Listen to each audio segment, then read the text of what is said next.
Cylinder चूल्हा मिल जाएगा, कुछ को 2-2 हजार करके 6,000 रुपया मिल जाएगा, लेकिन आपके बच्चे को शिक्षा नहीं मिलेगी, रोजगार नहीं मिलेगा। किसान को खाद बीज सस्ती नहीं मिलेगी, 50 किलो की बोरी 40 किलो की हो जाएगी, हो गई कि नहीं है? लेकिन 2-2 हजार करके 6,000 मिल जाते हैं तो खुश। चुनाव के मौके में जो स्वयं सहायता समूह बने हैं, हमारी बहनों के खातों में 2-2 हजार रुपया चुनाव के मौके में आ जाते हैं, तो उसी में अपना वोट दे देती हैं। पति जी कहीं और घूमते रहते हैं, उन्हें पता ही नहीं है कि उनके घर में क्या हो गया।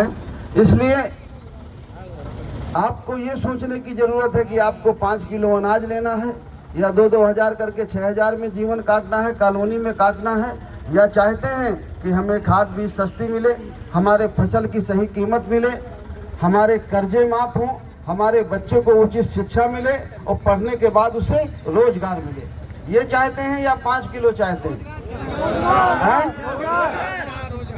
अगर चाहते हैं तो ये सारा खेल वोट का है, ये वही करते हैं जो हमारी वोट से जीत के जाते हैं। तो अगर आपको शिक्षा और रोजगार चाहिए, हक हिस्सा चाहिए, इज्जत सम्मान की जिंदगी चाहिए अपने बच्चों को, तो अपनी पार्टी को जिताना हो। हमारे देश में 2 तरह की शिक्षा है, एक तरफ गांव में प्राइमरी स्कूल है, दूसरी तरफ कॉन्वेंट स्कूल है। जब प्राइमरी का पढ़ा बच्चा और कॉन्वेंट का पढ़ा बच्चा जब परीक्षा में बैठेगा तो कौन पास होगा? कॉन्वेंट वाला ना, प्राइमरी वाला रह जाएगा। प्राइमरी में तो गरीब का, कमजोर का, पिछड़े का, दलित का, किसान का, मजदूर का बच्चा पढ़ता है, बड़े आदमी का तो बच्चा पढ़ता नहीं। जिनके थोड़े भी पैसे हैं वो पब्लिक स्कूल में, कॉन्वेंट में भेज देते हैं, लेकिन बहुत अच्छे में नहीं भेज पाते हैं। बहुत अच्छे में डीपीएस वगैरह में तो बहुत बड़े लोग भेजते हैं। तो हम ये चाहते हैं, जन अधिकार पार्टी का ऐसा मानना है कि प्राइमरी स्कूल हो चाहे कॉन्वेंट हो, शुरू की पढ़ाई 1 से 10 तक की पढ़ाई एक तरह की होना चाहिए, चाहे सरकारी स्कूल हो चाहे प्राइवेट हो, एक किताब होना चाहिए, एक शिक्षा होना चाहिए। उसके बाद जब बच्चा डॉक्टर बनना चाहता है, इंजीनियर बनना चाहता है, वकील बनना चाहता है, तो वो 10वीं के बाद पढ़ाई चेंज हो जाती है, विषय चेंज हो जाते हैं, लेकिन शुरू से लगा के 10 तक की पढ़ाई एक होनी चाहिए कि नहीं होनी चाहिए? एक समान शिक्षा होनी चाहिए कि नहीं होनी चाहिए? कौन करेगा? सरकार। हमने सरकार ऐसी बनाई जो करती है ये? वो नहीं चाहते हैं कि हमारा बच्चा उनकी बराबरी में आ सके, वो नहीं चाहते कि हमारी बेटी और बेटा भी उनकी बराबरी में पढ़ करके डॉक्टर, इंजीनियर और कलेक्टर और कप्तान बने। वो तो हमें लाचार और गुलाम बना के रखना चाहते हैं, और समस्या इस बात की है कि हम लाचार और गुलाम बने रहना चाहते हैं। हम अपना वोट, इटावा के साथी तो बहुत जागरूक हैं, इतनी समस्या होने के बाद आप संघर्ष करते हैं, मैं दिल से आपको धन्यवाद देता हूँ। वो पूरे प्रदेश में बताता हूँ कि इतना दबाव होने के बाद भी, इतनी जोर जबरदस्ती होने के बाद भी जसवंत नगर और इटावा के लोग अपनी जगह में खड़े रहते हैं और संघर्ष करते हैं। इसके लिए मैं आपको धन्यवाद देता हूँ।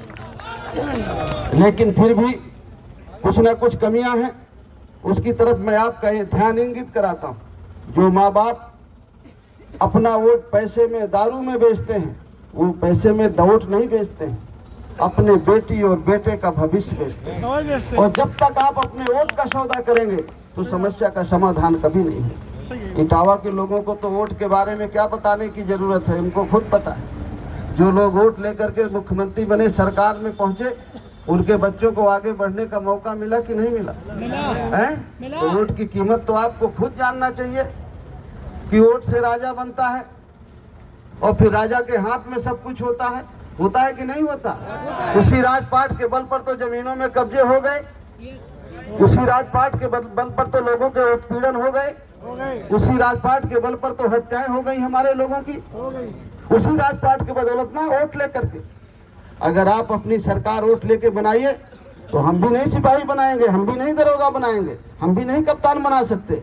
हम क्या परगना मजिस्ट्रेट नहीं बना सकते? बना सकते हैं कि नहीं बना सकते? सारा खेल तो कुर्सी का है कि नहीं?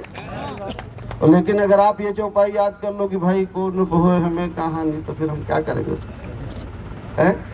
इसलिए हम आपसे ये कहने के लिए आए हैं कि आप लोग अपने वोट की कीमत को पहचानिए। वैसे जानते हैं, आप जागरूक हैं, और अगर आप इस भागीदारी से संतुष्ट हो कि नहीं, हमें हर क्षेत्र में भागीदारी चाहिए, जल जंगल जमीन में हिस्सेदारी चाहिए, व्यापार में चाहिए, नौकरी में पट्टे में चाहिए, तो आप सब लोग इस संपूर्ण भागीदारी के साथ जुड़िए। जुड़िए का मतलब ये नहीं है कि सब काम धाम छोड़ के चले जाइए, जहां है वहां से जुड़ जाइए, मन से जुड़ जाइए, मोबाइल से जुड़ जाइए, साथ में चल के जुड़ जाइए, गांव-गांव में बात पहुंचा के जुड़ जाइए, लेकिन मन से जुड़ जाइए। अगर आप इससे सहमत हैं?